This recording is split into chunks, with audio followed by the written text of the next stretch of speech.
Hello guys, welcome back to another actor's video. So today guys, welcome to day 3 of this journey to perfecting Nick, the character that I'm gonna be playing very soon for my drama exam. And yeah, today's video, I wanna show you something. This is my character study and deeper acting research. So this book helps me. It has techniques and everything that I need to know is in here. So based on every professional actor and actress that I've studied and learned from, there is one who can really help me perfect this guy. But now, you guys are not really gonna believe it, but she's not someone who's commonly known as an actress, but she's a singer, and I definitely say Ariana Grande. Yeah, I know it sounds crazy, but believe me, I'm actually serious about what I'm saying. She's a very good actress, especially in her performance in Wicked and Wicked for Good. There's a specific reason why I say she's the perfect actress that I want to learn from if I want to perfect this character. So now I'm gonna read some of the notes to you. Okay, what makes Ariana Grande's Glinda elite acting wise? Emotional economy. She never spends everything at once. Emotion is rationed. Pain is delayed, not denied. In Wicked for Good, Glinda is saying goodbye, holding love, accepting loss, protecting the other person, protecting herself, all at once.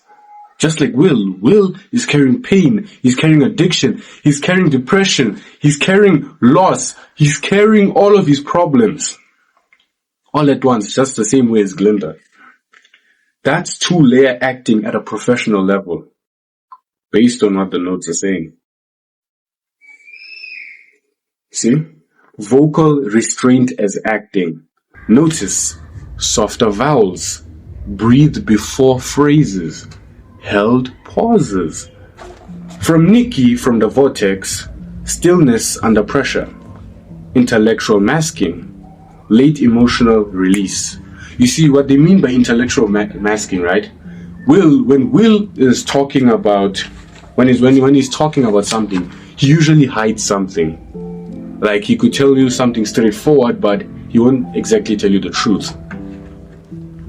Late emotional release, what they mean by this is he doesn't rush all of his emotions all at once. Goes step by step. Because I know, based on what I know, is in the beginning of the monologue, he's calm. And then in the second part of the monologue, he's starting to build up, he's starting to crack. Because when he mentions his father, he starts to become more vulnerable. Then in the final words, he becomes infuriated because he's arguing with his mother. You see, it's step by step. Not all of the emotions are supposed to be rushed at once. And let me see. From Glinda, emotional layering, gentle delivery with heavy subtext. Grace under loss, combined, can be your weapon. A performer who doesn't beg the audience to feel, but forces them to lean in. As an actor, when you perform a character, you gotta make sure the audience feels all of that pain. They must feel it. They must feel all of that pressure that the character is feeling. You mustn't tell them directly that, hey, you're supposed to know how I'm feeling. No, they're supposed to see it for themselves.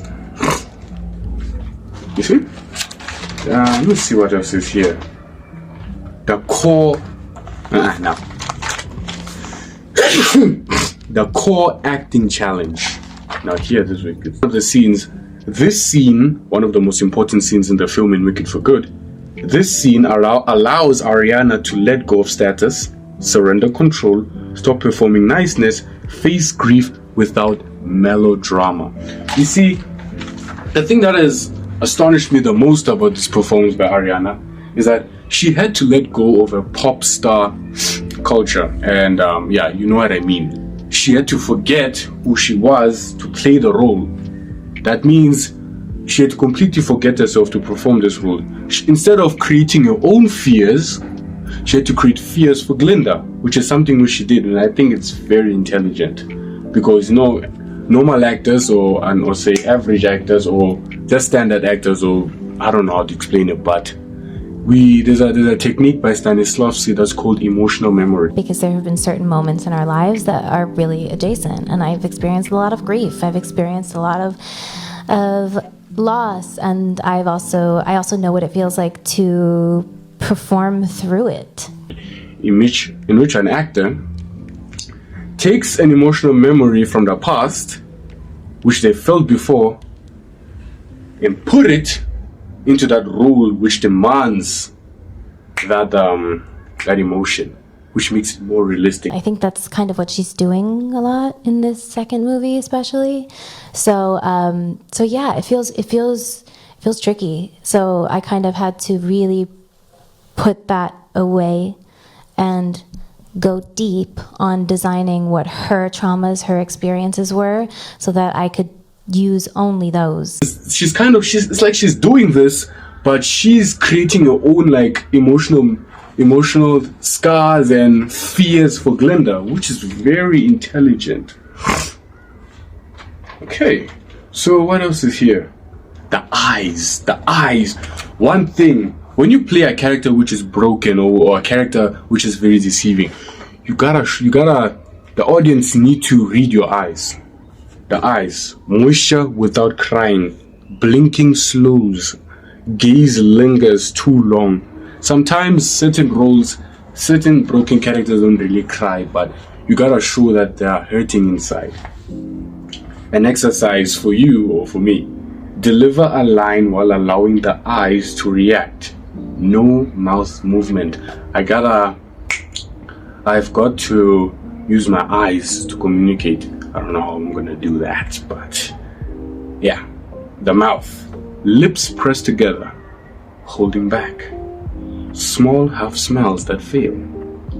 Corners drop, but the truth lands. So yeah, this communicates: I want to be brave. I'm scared. Let's say Nick is saying, I am so brave, I'm not scared, I'm not afraid of anything or anyone. But inside, he's truly hurting. Just like some certain people, like based on what I've researched about human physiology and stuff, people who make jokes a lot, who like to make people laugh at school or anywhere, are actually hiding their pain inside, from what I've learned. But yeah, that'll be it for today, guys. That's a wrap. And yeah, I'll see you in the next video. I'm sorry for how long this video is, but yeah, you guys wanted more acting videos, and I'm producing them for them. I'm producing these videos for you. So yeah, I'll see you. Ciao.